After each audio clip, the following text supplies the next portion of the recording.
You focus on the action to the right. You ignore the footage on the left because nothing's happening. For the same reason, your viewers will ignore your narration if you anchor sentences with the verb to be. To be is the only verb in English that does not describe action. It describes the way things are.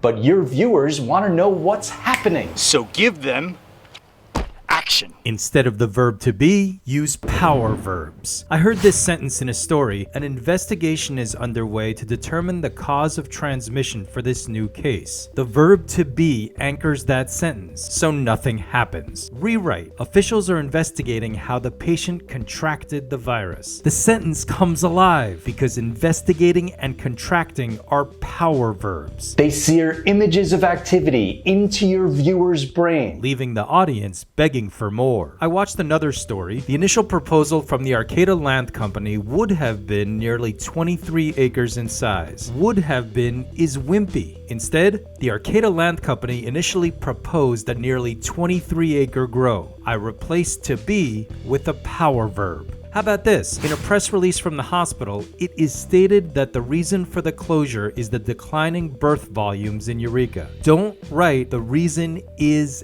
X. Instead, in a press release, hospital administrators say they closed the unit because fewer Eureka women are giving birth. I created action by removing to be and turning key nouns into power verbs. Notice the pattern. Write simple sentences that start with the subject, follow with a power verb, and end with details. String together sentences that follow that formula. You'll captivate your audience and impress news directors.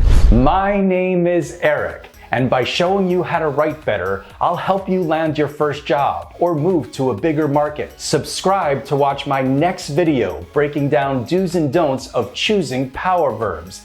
In the meantime, watch this quick lesson about how to make your socks pop.